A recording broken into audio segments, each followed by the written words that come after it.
Okay, now time is 7:01. Let me call to order the regular meeting of Town Council of Town of Sunnyvale for Monday, March 12th. For the record, all council members are present. With the 7 of the 7 members present, we have quorum. The first item is announcements. This is the time members of the council or staff may make announcement. Council, I have one announcement to make. I want to recognize somebody. I received an email from one of our residents, Betty Campamere.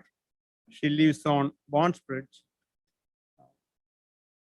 This is an email she sent to our fire chief, Doug Hendrick, and he copied me in that email. So I'll read that out to everyone's consumption, as well as I want to recognize Chief Hendrick on that. Hello, Doug. I think I met you today at the first site at the fire site. My husband Warren and I just want to thank you and your team for their very fast and professional response to the fire next to our home. They were able to stop it just before it was to reach our tree line and the 6-foot Johnson grass that always remains in the Anderson field after mowing along the west perimeter, which is our property line. Fortunately, the field was mowed June 24th because of that hardware hot spot. Because if that hardware hot spot, the 6-foot Johnson grass there at that time, it is most likely the outcome of this event might be very different. Thank you again to you and your team. Very company. Chief, I want to thank you and your other colleagues for your quick support and to the team. Council, are there any other announcements? Mr. Egan? I just want to thank Brian Creed. I don't think I can hear you. I just want to thank Brian Creed and the Public Works people. Last Saturday morning, with holiday weekend morning, I discovered my neighbor's clean out. One of the clean outs for his sewer system was backing water up. And for those who know where I live, it happens to be about a 1-acre pond behind my house. That's where all that sewage water was going to, and all that sewage water comes out of the Green Addition. It turns out it was a main line, the main line that goes through the property on the other side of the pond that got clogged. Those guys came out holiday weekend. One of them had a 40-mile drive to get here, 40-minute drive to get here. Came out and worked tirelessly for about the next 4 or 5 hours, doing everything they could to jet out the drain line that goes on down and ends up going to Duck Creek. Much appreciated. They worked hard. I'm glad we bought the jet pipe cleaner that we bought a couple of years ago, because they didn't have to go to Arlington and borrow one, which would have probably been a problem on a holiday weekend. But you wouldn't believe the stuff that came out of that line whenever they got it broken free. It was really, and I hate to say it was an experience for me, but yeah, I've seen a lot of stuff in my years, and that was an experience. But I just want to do a shout out for them. They worked hard and they got the line cleaned out, and just tell them thank you. Thanks, Mr. Egan. Anyone else? Mr. Clark? Yes, 2 announcements. The first one is I want to invite those in the community that want to be involved. The town is now accepting applications to join a board or commission. We have the 4B Development Corporation, the Planning and Zoning Commission, the Library Board, and the Board of Adjustments. They're all looking for volunteers. If you want to get involved in the town, this is a great way to do it. So please reach out to the town. They can get you an application for joining a board or commission. The second thing I wanted to announce was we're also looking for volunteers that want to be involved in the Community Emergency Response Team. That's called CERT. There's 2 classes coming up. I think both are later July. So they're coming up pretty soon. But if anybody wants to get involved in CERT, again, Community Emergency Response Team. It's a great way to get some great training and again, get involved in the community. Thank you, Mr. Clark. Mr. Adam? Thank you, Mayor. I'd like to thank the town staff and all those involved, and Susan, for the efforts on July the 4th. It didn't go the way we expected it to go. We didn't get to control the weather. I know the staff worked really hard, so I want to thank each of you guys for your participation. And we'll see if we can get that thing off the ground next year. But there were some comments about they're kind of negative. I don't know anybody in our town that's not patriotic, doesn't support this country, and doesn't support this town. So I personally take exception to those negative comments. I just want to tell the staff in town again, very appreciative for what you did. The shirts were a hit, so I don't know what we do with those, but I kind of like that red, white, and blue. It was pretty good, and a lot of people had positive comments about it. So thank you again very much for that. I think that is. I'm going to join on that one more time. There was a 4th of July parade in the neighborhood. I know many of the firemen and policemen and Susan was there, and appreciate everyone who came and supported it. Again, years back, it started as 10 or 15 kids, basically tricycles, and people walk most of the time. Now I think it's a pretty big festival, festivity, I should say. Mr. Allen always distribute chocolates. Thank you, staff and police officers and firemen for that. Okay, any other announcements? Ms. Guthrie, do you have any announcement? Any other staff as announcement? Okay. Going to close the announcement, moving on to public forum. This is the time members of the audience may come forward and speak to the council on any items other than personal matters or legal matters. If anyone would like to come forward and speak to the council, you may do so at this time. If you are joining us via Zoom, you may raise your hand.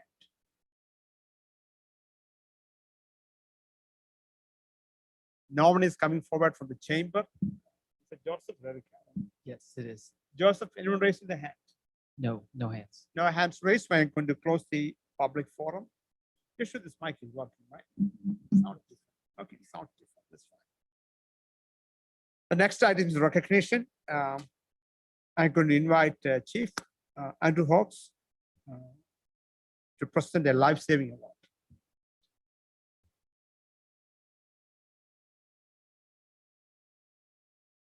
Council.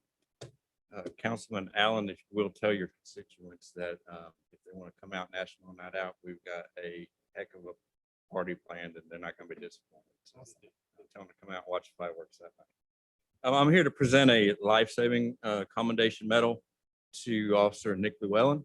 And if you bear with me, I'll just read a summary of the events that led up to this. On June 19th of 21 at approximately 9:34 a.m., Officer Nick Llewellyn and Sergeant Brummett were dispatched to 220 South Collins Road at the U.S. Renal Care Facility. The call comments indicated that a male subject was not breathing and CPR was beginning.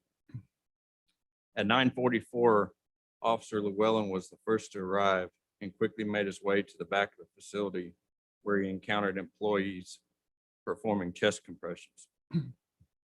Officer Llewellyn advised dispatch what he had and quickly took over the compressions, along with monitoring the AED that was already in place. Sergeant Brummett arrived and observed Officer Llewellyn providing life-saving chest compressions. Officer Llewellyn provided life-saving measures in the form of chest compressions for over 4 minutes. Officer Llewellyn observed the male subject take what appeared to be a breath after 4 minutes of chest compressions. This was all captured on his body-worn camera that I wish I could have displayed for you because it's really pretty incredible. But of course, due to privacy laws, we can't show that tonight. But I can vouch that it was a pretty awesome event. When the patient was loaded into the ambulance and transported to the hospital, the patient was breathing. Sergeant Brummett was able to receive confirmation from the paramedics on scene and through follow-up phone calls that the male subject had survived and was breathing on his own at the Dallas Regional Hospital. It should also be noted that Sergeant Brummett did an outstanding job recognizing the actions of his officer by recommending him for this life-saving award. So therefore, the life-saving award is being awarded to Officer Nick Llewellyn because of his quick thinking, reaction, and dedication to service that due to his direct actions helped save the individual's life. So on behalf of the Sunnyvale Police Department, we certify that Officer Nick Llewellyn is hereby awarded this life-saving commendation medal for his unwavering efforts to preserve life in the line of duty, given this 12th day of July, 2021.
I've been in this on this council for maybe this is my 12th year, I think, or 13th, maybe 12th year.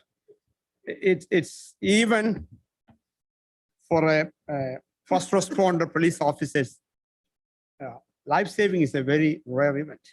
So this is probably the second time I've been a part of a life saving award. So officer, I appreciate you. Thank you. Great job. Chief, thanks for recognizing. Okay, moving on to consent agenda items. Council, we have 3 items on the consent agenda, item number 4, 5, and 6. Would anyone like to remove any of the items from the consent agenda?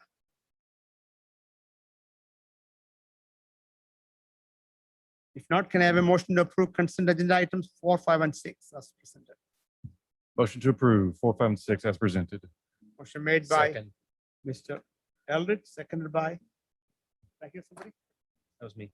Freeman, to approve consent agenda items 4, 5, and 6. All in favor signify. All opposed, motion passed 7-0. Thank you. Moving on to the discussion and action item portion of the agenda. Item number 7, discuss, consider, and act upon a site plan for the 18.5 acre property, zone industrial, located generally at the northwest corner of Long Creek Road and Clay Road. Mr. Goff, good evening, sir. Can you hear me? No, I can hear you. Is that, oh, there we go. Okay. Much better. So the council may recall rezoning 3 properties at the northwest corner of Clay and Creek to industrial a few months ago. Those properties, as we discussed at the time, have been combined with another industrially zoned property to make one large site that is 18.5 acres. The applicant tonight is requesting site plan approval for a 292,105 square foot warehouse, office, and distribution facility that would be a phase 2 of the Clay Commerce Center. Phase 1 was approved just on the north side of the Encore easement a couple months back. Each of these uses is allowed in the industrial district. The site would be accessed through one driveway that would be on Clay Road, another on Long Creek, and it would also have a shared connection with building 1 to the north side of the easement. The building would have loading bays on the east and west facades, and the plan would comply with all landscaping, parking, and lighting requirements of the UDO. Going a little bit deeper into the landscaping requirements, it would have a 25-foot landscape buffer on Clay Road, a 15-foot landscape buffer on Long Creek in accordance with the UDO, that would include earthen berms, planting bed, sidewalk. And then a total of 102 trees would be planted on the property. The applicant is requesting what Oak calls two alternative compliance methods. These are the same two that were requested and that the council approved for phase one. As a reminder, the first one of those has to deal with the UDO requirement of depth articulation of 3 feet for every 30 feet of facade length. They're requesting not to have to do that over the loading docks. Again, that can cause issues if the building kind of undulates out when the trucks are trying to back up. So the north and south facades would comply, but where the loading docks are, they're requesting not to have to comply with that requirement. Again, it was approved on phase one. It's also been approved for other distribution centers throughout the town. And then the second would be to allow them to use a combination of berming, solid fencing, a simulated wrought iron fence, and then landscaping to meet the screening requirements. Again, whenever there is trailer storage, that would have to be screened from view. Typically, the UDO requires that through a wall, but rather than have a 14-foot tall wall, they're wanting to use a mix of materials and landscaping to achieve that, which we feel would be a better aesthetic looking screening method than just a wall. And again, as with phase one, they're showing this on the plans. We would go out once it's installed to inspect it to make sure that the landscaping is dense enough to meet the screening intent of the UDO. So those are the two requests that they are making. And I'd be happy to answer any questions you might have. On the landscaping, are there requirements for them to maintain the landscape throughout the life of occupancy, that the trees Yes. don't die, Yes. watering? out? There are requirements about the maintenance of landscaping, both anything grass, shrubs, and trees. Additionally, any landscaping that is used for screening would also have to be maintained so that screening exists permanently. If a tree ever died and they lost the screening, they would have to come back and replace that to maintain the screening. If not, they're subject to code enforcement from the town. Thank you. Council, it's okay with you. I'm going to open up for public comments and I'll come back to you in a second. Let me open up for public comments, item number 7. If anyone from the members of the audience would like to come forward and speak to the council on 7, please come forward. If you are joining us via Zoom, you may raise your hand. Sounds like, thank you. Eddie Eckhart. Yes, sir. This is State Eddie. your name and address for the record, sir, and Yes, sir. Can you hear me? yes, sir. Yeah, this is Eddie Eckert. I'm with Goodwin and Marshall, 2405 Mustang Drive. We're the civil engineering and surveying company representing this project. And really just here to answer any additional questions that the council might have beyond what Mr. Goff presented. Thank you, Mr. Eckert. Anyone else from the room or anyone else from the Zoom call wants to join us? No hands raised and no one's coming forward, so I'm going to close the public comments. Council, are there any discussions on item number 7 or any questions for Mr. Eckert? Mayor, I have a question. Mr. Finch? Clay Road, I see a cutout for an additional entrance exit.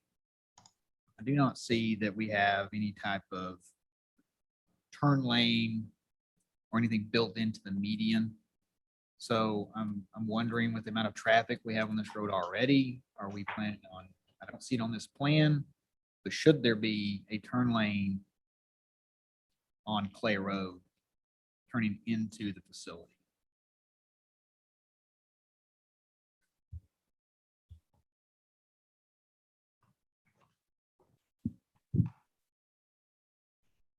Is that a question for me or staff? I'll be happy to weigh in on that. Thank you, Lyle. As part of the application, of course, I have reviewed the site plan as presented.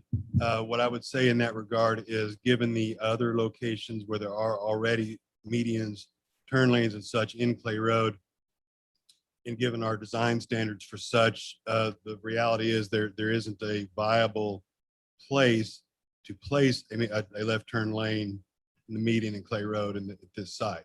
There will be a shared access to the property to the north that, as Charles mentioned, was reviewed a couple of months ago and approved.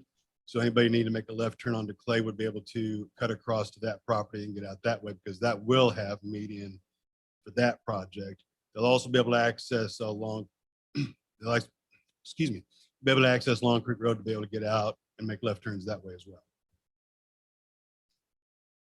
So what I'm looking at is, and again, I may be directionally challenged here on how this flows. But if you're heading north or maybe west on Clay Road, I see the cut in. There's no, that's where I'm talking about the turn, the possible turn lane. Because it seems like that median is wide enough to facilitate a turn lane. And so you're saying by design standards and by traffic flow standards, it would not be recommended to do that. As far as the left turn lane goes, yes, sir. I mean, I'd be happy to review that and report on that in a little more detail. But again, that was looked at in terms of our design standards during the review process. And as I say, there are alternate means to access the property when making a left turn into it. Yeah, I understand that, but I'm just worried about, people choosing to take the other means instead of they still have a choice, right? And so with the amount of traffic, I mean, I drive that road every morning, and the amount of truck traffic that is already on Clay Road, I just wonder, because there's truck traffic and there's people coming through that for it to go to work in the mornings and all different hours.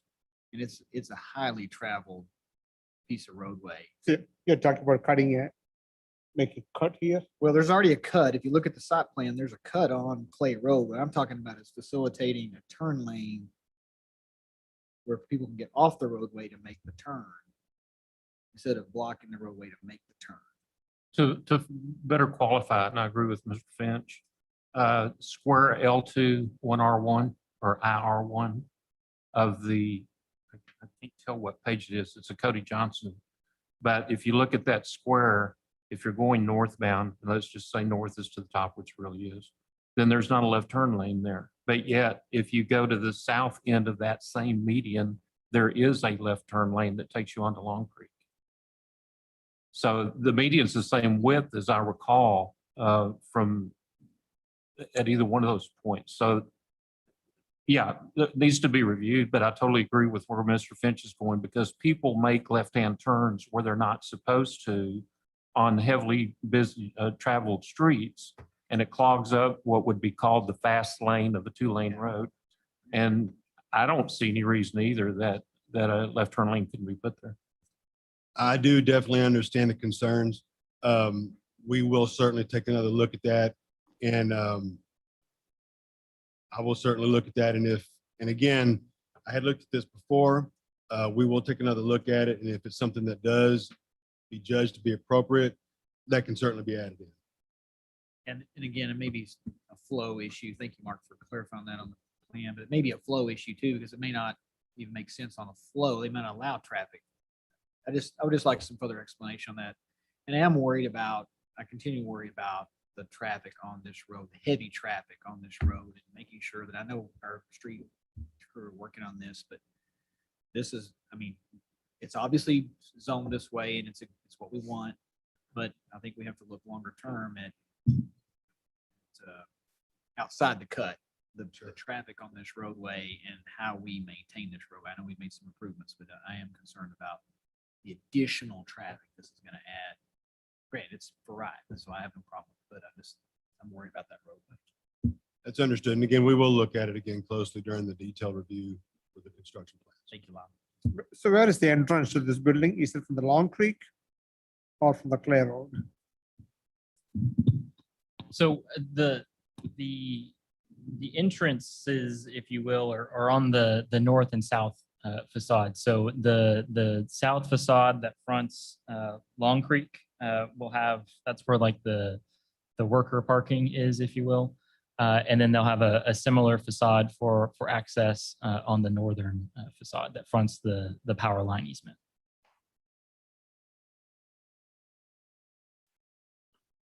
Council, are there additional questions for staff? Are there additional discussions? Mayor, I have a question for you. Mr. Allen? Charles, with regards to the additional landscaping, specifically, is that going to be required to be watered with bubblers on the trees? Yes. Thank you.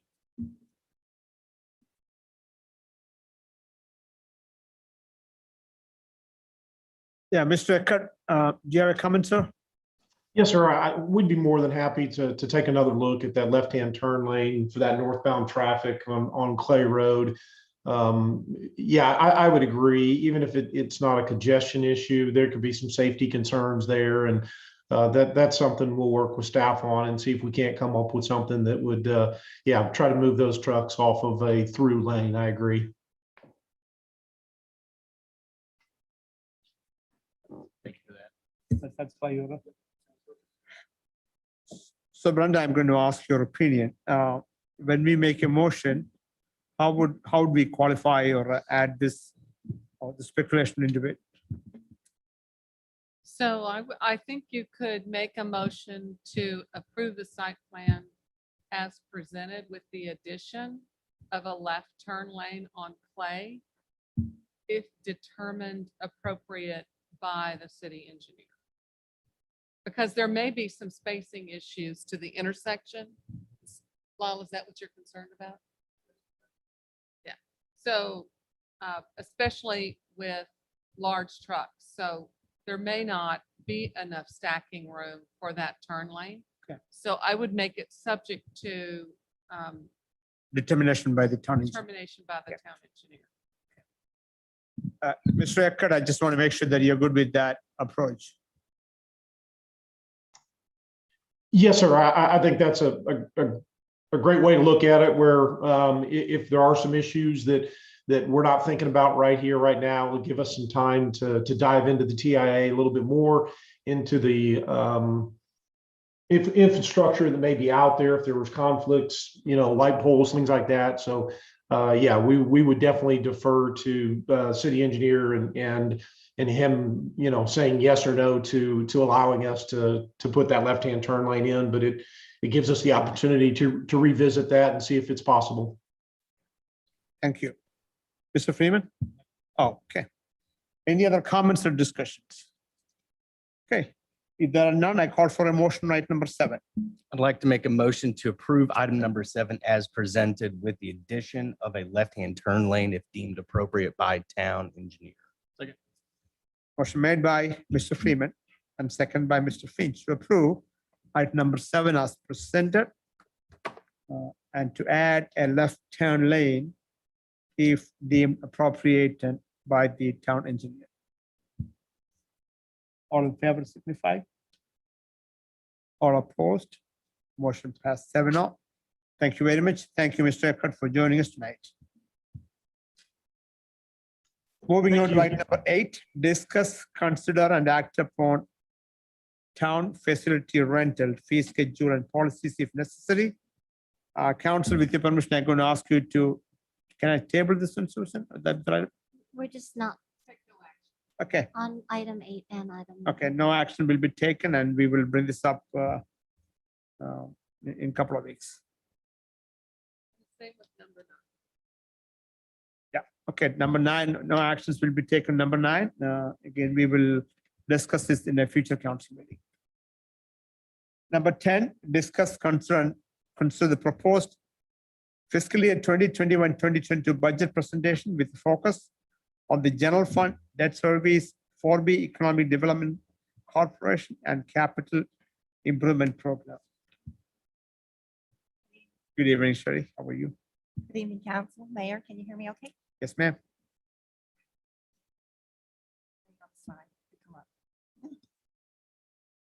We're going to be discussing the general fund and the CIP fund, the 4B fund, and the debt service fund tonight.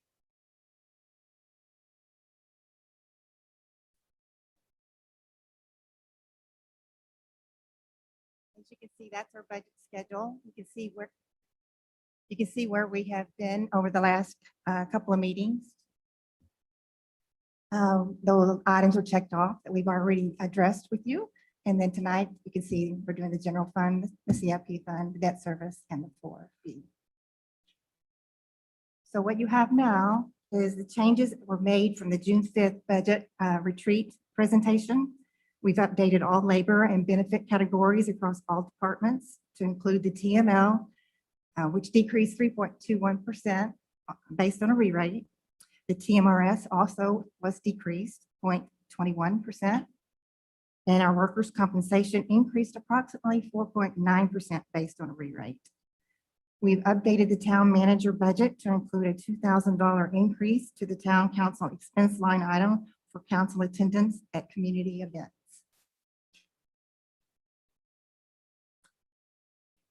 For our revenue assumptions, revenues are anticipated to remain flat for 21-22 and are budgeted at an overall increase of 1.10%. Our sales tax receipts are budgeted flat at 2.5 million. Our property taxes are conservatively budgeted, assuming a 3.5% growth in the overall values. And we continue to monitor those values daily. As you know, the certified values will be presented to council on the July 26th. And the other revenues were based on a 5-year trend. For our expense assumptions, departmental expenses are mostly unchanged from current year. The budgeted number for 21-22 reflect an overall increase over current year of only 0.34%. So that's less than 5%. Any lapsed appropriations in the road maintenance budget, anticipated to be about 2.5 million, will roll into the new fiscal year. Routine road and street maintenance for 21-22 is budgeted at 595,000. Expenses include payment for the TxDOT advanced funding agreement for the Highway 80 right-of-way, which we're in year 2 of 5, and as well as transfer out to the vehicle and equipment replacement plan. A list of supplementals are included for your consideration, but they are not reflected in the proposed budget at this time. Shuri, can I stop and ask a couple of questions? Yes, sir. Should go back to the previous chart from, please. On the expense or the revenues? Revenue, ma'am. Okay. Susan, you may be more appropriate to answer this question. Susan, we had the services of a sales tax audit. Where are we now on that? Is that going to help us this year or not quite? Not at this time. We haven't gotten their preliminary findings. They're still in the middle of that audit. Any idea when do we anticipate? Do you know when we'd anticipate some results from House of Con?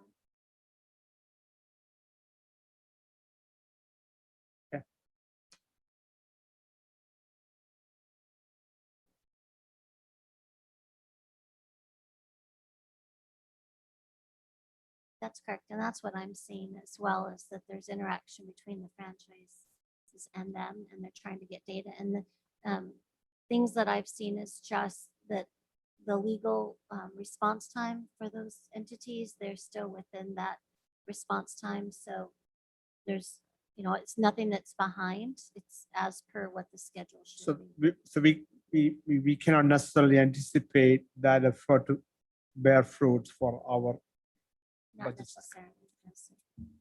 And I think you and me talked offline about QT, Whataburger, and that type of sales impact. We don't know whether. No, and some of those, there are incentive agreements in place that could be affected. So right now, just conservatively, right now at this moment, we're running $100,000 over budget, over anticipated budget. But up until a few months ago, we were pretty flat. So, over the last 2 months of putting this budget together, it seemed prudent to keep the budget flat rather than to assume growth. I think I'd rather budget flat, know that we're going to have a balanced budget, and then if we have growth, then we can adjust accordingly. But I didn't feel comfortable going with a month or two of growth. So I was thinking, not necessarily their operating sales tax for the operation, because I know there are some agreements. I don't remember exactly the agreements we made. There are some agreements we made. But I also thought a large amount of sales tax come from the construction of the building. Yes, sir. Is that the time for that to realize, or is it a quarter? How often do they, Well, or remember there's a that, lag in that process? well, sales tax only lag 2 months. So, a lot of it depends upon where the materials were purchased for the project, where they were delivered for the project. I mean, it's not a guarantee that that's how that was arranged. So normally when we have a lot of construction, we do see a lot of increase in sales tax.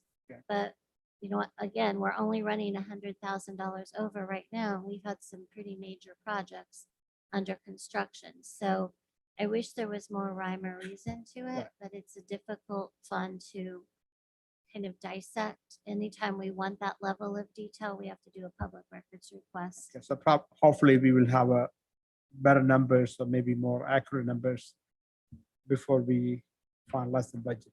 Right. Yeah, we'll continue to monitor it, Okay. but right now we are recommending budgeting flat. And then if revenues are over that amount, then we would, Okay, absorb those into excess reserves or do a mid-year budget adjustment. sounds good. Next chart, I want one more question on the next chart. This is on the vehicle maintenance expense. I know with the startup of our police department, and we have more number of vehicles. Is that replacement fees is already baked into this budget? Yes, starting this fiscal year, we baked in a cost for replacement. One The thing we're- 21 and 2022. the year that we're currently in, 2021. The one thing we are looking at is just, I think we did it originally as a 5-year replacement, sure. And we're looking at if that's going to be the appropriate timeline. There's also, we've looked at some outsourced companies that do fleet management and replacement. And we've met with them 2 years in a row, and it wasn't really the right move for us at that time. But now, given our expanded fleet, we're going to relook at that in this coming fiscal year. But Okay, it is baked into it at this time. gotcha. Okay, thank you. I'm good.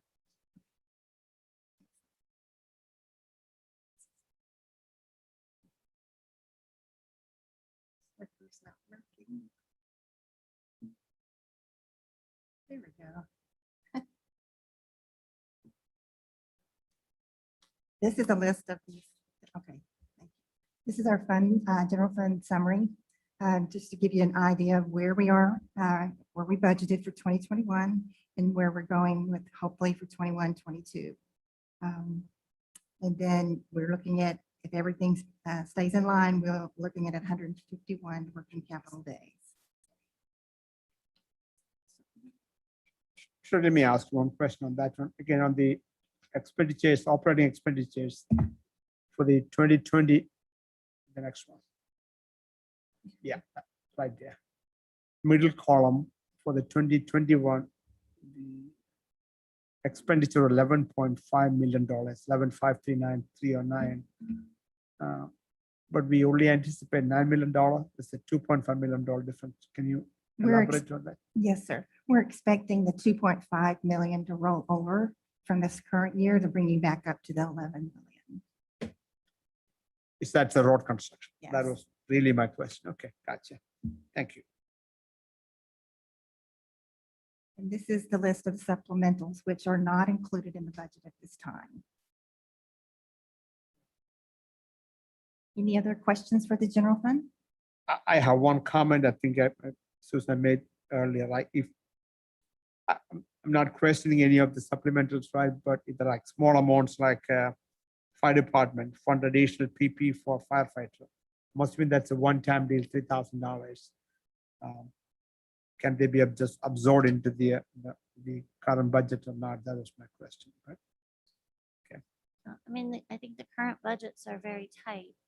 What we could do, though, is for items like that that are one-time expenses, we're going to be rolling over a pretty good hefty sum of excess reserves. I don't ever suggest using excess reserves to fund operations, but one-time expenses, I would recommend that. So if you'd like, when we come back at our next meeting, we could budget for some of the one-time expenses off this list using excess reserve funds. That's 151 days will come down to some other number, right? Right, so your goal is, your charter says 90 days. I think as a council, we've all agreed to be at 120, but we're at 151, which is about an $800,000 difference. Again, I wouldn't recommend that for operating, but for one-time expenses, it's, I think, appropriate. Okay. Quick question, are we approve these supplemental requests? So as we move to this, we're saying we approve these supplemental requests? No, sir. wanna make As sure. we move through the these are just what were submitted. Okay, All of them were rank ordered except for I the remember that, last yes. two, because we added those at the last minute. But other than that, they were in a rank order. You can see Okay, off I to the see that. side staff ranking. So we would approach them from number one down, just based upon what monies come available. And then again, operational versus one-time expenses. this is as we assess That's right. towards the end of it, like we talked about. Right, so we're fine tuning the budget as we go, looking at revenues, kind of adjusting things, and each time we adjust something, we're reporting it to you, so you'll know what changes Okay. from time to time. I just want to make sure I was on the same page. But again, if you have a question or comment at this time, go on, feel free to. Well, I ask. think we Naturally, haven't gone through the process of really ranking these with staff. I see how staff has ranked them, and so as they come up, I think then we have more discussion, the way I understand it, right? So ranking is there done already, right? That's I the know, sec- but they're ranking us, but the council, I see the council. Exactly. Yeah, hasn't been that's our done yet. thing. Yeah. Okay, yeah. okay. And actually, these were ranked during the, We looked at them during, I remember in the budget session. yeah, the we looked budget at those. retreat, so it says staff ranking, but that was really. Really based kind of how upon- we came out too, right? Yes, sir. But as each one comes up, then we will have some additional discussion about it. Yeah, and we might not take them in order because some of them might be operational, some of them Right. not. And also, you see off to the side, there may be other funding sources for some of them in red. Right. So we might skip over certain things, or just from a dollar amount, we might have a small amount of money available, but not enough to do something bigger. So we're gonna, each time we plug one in, we'll let you know, and then you can tell us if you don't agree with that. I'm not sure this is the right time for this question, Susan, but do we have any update from the funding from the state on the, Yes, sir. I don't know if it's the right time for that, but I just want to ask. about Sure. it. We That's talked about the the. art funding. Yeah, the 1.5 art, million.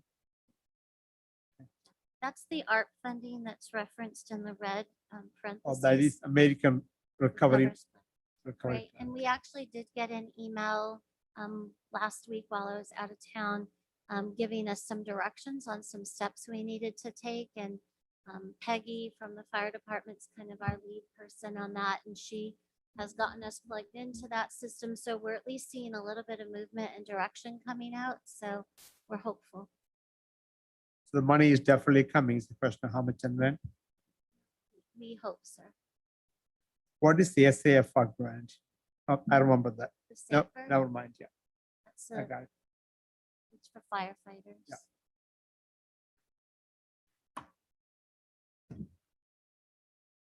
So one question is the patrol officer. We see one additional officer and patrol vehicle. Is this increase part of the, I don't know, 5-year plan or some number of year plan we laid out for the fire police department, or this is a, No, it wasn't. It was a recommendation from the department. But as you can see, we had some more higher ranked needs at this moment. They're just now getting fully staffed, so, I think he's identifying that, hey, we're gonna need this. But I also think probably the urgency could probably wait one additional year. Again, that's just my opinion. The chief's gonna say otherwise, but I think we've not added any staffing to our fire department. So you could see I've ranked that a little bit higher. yeah, typically, right? Those are recurring expenses, which is got to be managed more carefully, looked at more carefully. Yes, sir. Council, any, I know we have time to talk about it, but if there's any comments or questions, I'm sure staff would like to hear that. From that way, otherwise they're making decisions based on this one. Anything sticks out in your mind? I did want to add, I know that one council member had talked to me about supporting the addition of the police personnel, particularly with some of the economic development projects that we have coming on board. But we just know that there's probably going to be that 1-year lag for construction. So I think it would probably be pretty appropriate in the next fiscal year as we circle back around that we'd be looking at adding that position. Just look at call volume based upon data. Council, anything else? Okay, we'll move on to the debt service fund. So these are our assumptions for the debt service fund. The interest and sinking portion of the tax rate will raise the needed debt service payments. This is currently a staff calculated rate and will be reviewed upon once we receive the certified roll. We'll have a better idea of what our true rate will be at that point in time. The revenues include ad valorem taxes, conservatively budgeting, assuming a 3.5% growth, interest earned, and a transfer in from the utility fund to help support those debt payments. Debt payments for 21-22 will be 1.8 million. The current unassigned fund balance is expected to be, and there's an error here in this particular line item, it should be 755,224. When you look at the chart on the next slide, the chart is correct, but the slide for the assumptions just picked up the wrong number. You can see if we picked up the number that's at the bottom of the page. Can I ask a question real quick? Yes, On the previous slide, that 385,000 should be 755,000. yes. Okay, thanks. When you look at this slide, you can see where we picked up the bottom line instead of picking up the ending fund balance. Help me understand. Oh, 755. Gotcha. Gotcha. Gotcha. So just a question. So the 755,000, is that include? That's not included in our fund balance, right? That's completely different, right? 151 days rainy day fund, that is different. This is, I understand that's the M&O. Yeah. Okay. Cool. Cool. What is our INS fund, Gus? Am I missing on here? What is our INS fund balance? This is the fund balance. Be the 755? Yes, but that is based on the current INS tax rate, which is 14618. That could change, which would affect the revenue side of it, which will bring your rate down. So if you decide to take that 142 and split it differently, then the revenue will change. Right. Yeah. So that's why it looks a little high. And that is our debt service. Do you have any other questions on this particular fund? Again, this is something probably I should have known before. So the fund balance just get carried over, just like the M&O. The fund balance for the INS does keep rolling over. It's like a balance sheet item. And it will build, but we have plans for that money when you do take on a stronger debt down the road. It will eat away at that fund balance. And we can take stronger debt or we can pay it on earlier, right? That's Just a all little bit. options. Okay. Just a little bit. We do have some larger debt payments coming down the road with Yes, the ma'am. current debt. We talked about, Eric was here, we talked about possibly looking into refinancing some of the debt. Is that already baked into that? And I know that some we decided we will, some we said not beneficial. I know there was some discussion on it. Yeah, there was one of our items that could be refinanced this year, and he was monitoring it, and I think we said that we'd probably bring it to you in September Okay. for approval, and then it would kind of be an approval that would last a few months, so that if the rates were accommodating, we could move on that. Okay. So that may change our fund balance a little bit. Yes. Council, any additional questions on this chapter? Question. The next is the CIP fund. Our assumptions on the CIP fund is Collins Road Phase 1. We're expecting to be completed as of 9/30. Bearing, we have no more weather issues. The remaining balance of the 2019 public safety tax notes, estimated at 1.6 million, will be used to fund the gap in the construction of the new fire station. The drainage improvements that are using the 2019 COs are budgeted at approximately 5.4 million and include Collins Road Phase 2 design at 450,000. The sewer line improvements that's utilizing the 2020 COs are budgeted at approximately 2 million. And the fire station construction and design using the 2020 COs is budgeted at approximately 5.2 million. Any lapsed appropriations at the end of 2021 will roll over into the 21-22 budget, if not fully expended. On this particular slide, if you look at the top section, that is the schedule of where we are as of June 30th. The schedule at the bottom is where we anticipate to be as of September 30th. And then the third schedule, that is where we are proposing for the CIP budget to be for 21-22. Now, on the June 28th, we did present to you the CIP improvement plan, and it was adopted at that point, and it has the details of what is in that CIP plan, if you need to refer back to those details. Say that one more time. Say the CIP thing one more time. Well, that on June 28th, or yeah, June 28th, we adopted the CIP plan, the Right. 5-year plan, and it has the details in there that we plan to put into the CIP fund. And if you need details for that, we can always refer back to that particular document. It was the one that had all the bars that showed all the different projects that we're going to use. For Maybe CIP Susan, plan. in one of the next future meetings, have the list one more time added to this one, just to refresh our memory, please. So on the, I don't know which page is this one, I don't know which page is. That's the 72 CIP TBD 2020 COs road demise. Why do we have 0 for everything? Maybe the. Oh, at the bottom where it says to BD 2020 COs Maybe the roads next, demand. can you go to the next step right there? at the bottom. This is because we should spend that money this year. And if we don't, then it'll roll over.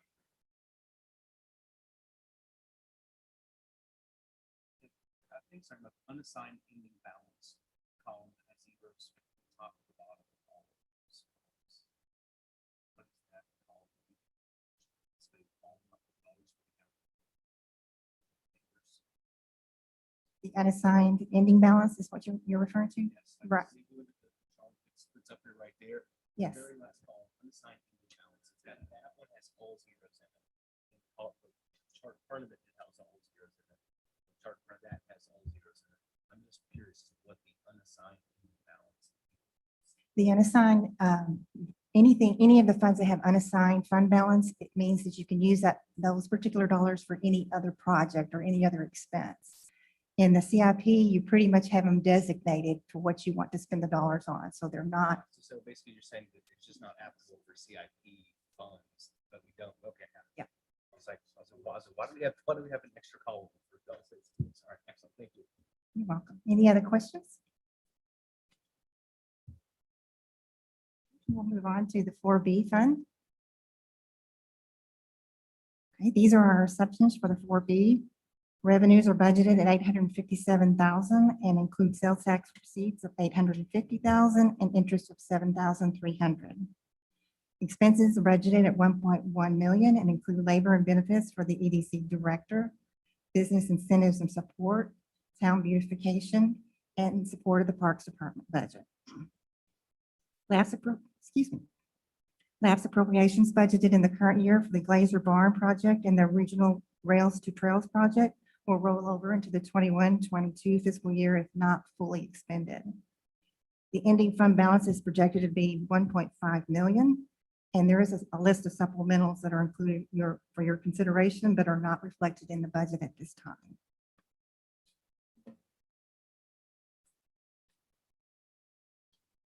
This is the fund balance summary, and you can see where we are at the current budget and what we propose for the 21-22. The supplementals are at the bottom, and we do have one more supplemental that will be brought to 4B to help offset the additional cost for the community rec and library, which is the 75% of the cost. So right now we have 4B running at total expenditure, basically 1.1 million. That's their run rate. But they're taking in revenue of $857,000. So we have a Yes. $300,000 deficit. We actually had a conversation about that today. You know, there's a couple of line items that, like the rails, or excuse me, the trails line item, the incentive line item. There's one other line item that we talked about, town beautification. Like when they get to a point where they're running more, you know, like their fund balance has decreased, those are where we'll have to do adjustments to make sure that their operations are meeting their current revenue. Is there any discussion on 4B, and Mark, you may know the answer to this, about what their minimum fund balance should be, about what? I'm just curious if they've set a threshold as to what they believe their minimum, what cushion should remain for additional projects, like incentive projects or something like that. Yeah, we never discussed it once on 4B. We mostly discussed is building the fund. The fund was in a disarray many years ago. There wasn't much there. They built it up over years to where it is now. It took, I don't know, almost a decade to get to 3 million, and now we've spent half of that. Well, I'm just thinking longer term about, since it's a dual board that does incentive now, Mhm. the longer term vision for what that fund is supposed to be. I just wonder if that's been a topic, and maybe. It hasn't been a topic of 4B, but you do have a joint session that we've already scheduled with 4B. I can't recall the date. Do you remember? Sometime in September that I put on your calendar, so that would be a great topic of discussion. Is that too late? Because we said the budget before that, or what? Well, I mean, it's too late to amend this piece of this budget, but it wouldn't be for future strategy. So you're taking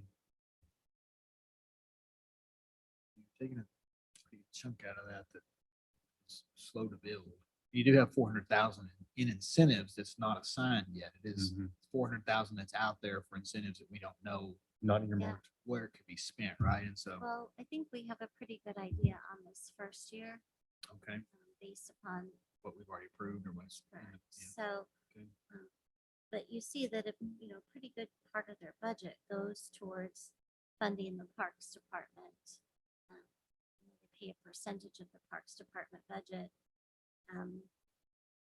So. Is that the transfer out piece? Yes, sir. Yeah, I think maybe it's just where the philosophical discussion, when we have the meeting with them about what that should look like under the new, because we're still all adjusting, right, to the new kind of order of things without a 4A board. So anyway, good point. So if the lab transport is the park, what is the labor and benefits then? Under That's the director. one person salary and benefits? Okay. Mr. Adam? Susan, it's a joint meeting September 20th. Do you have that at your fingertips? I can look on my- I'll look already. I think that's what it is. I just want to verify. Sounds correct.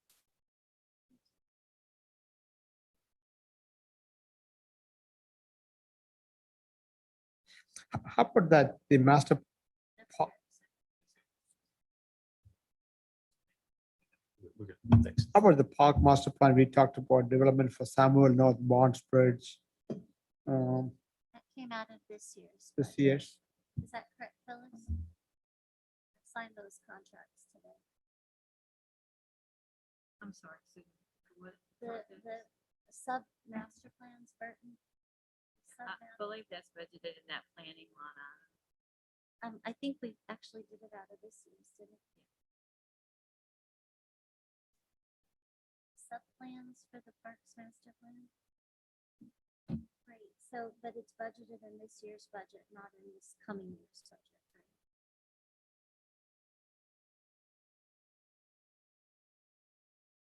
You had some excess money in the planning line item. And I believe the intent was to, depending on when that actually took place, was to use that excess.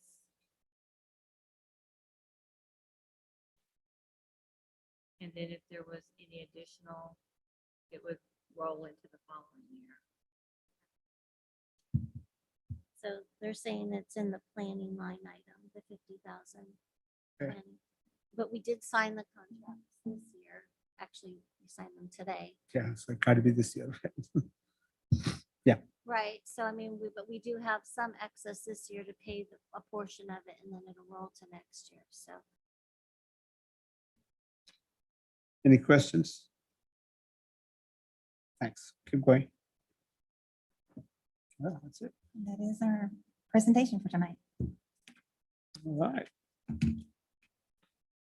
Council, anything else you would like to see, or this is to the right consumption level? It's good, Mayor. Thank you for the work on that. It was a lot of information, so thank you for that. That should be the last item, right? Okay, I think council, that was the item number 10. So let me go to item number 11. Mayor, council request for future staff updates on agenda items. The only thing I'm going to ask again, so is DMIC, like update DMIC status.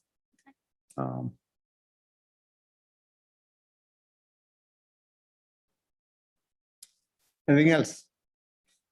Okay, if not, I'm going to ask for a motion to adjourn. Motion to adjourn. Second. Motion made by Mr. Allen, seconded by Mr. Clark to adjourn. All in favor signify. All opposed, motion passed 7-0. Time is 8:03, meeting is adjourned. Just wants to thank council, staff, appreciate you, Brenda, everybody. Right.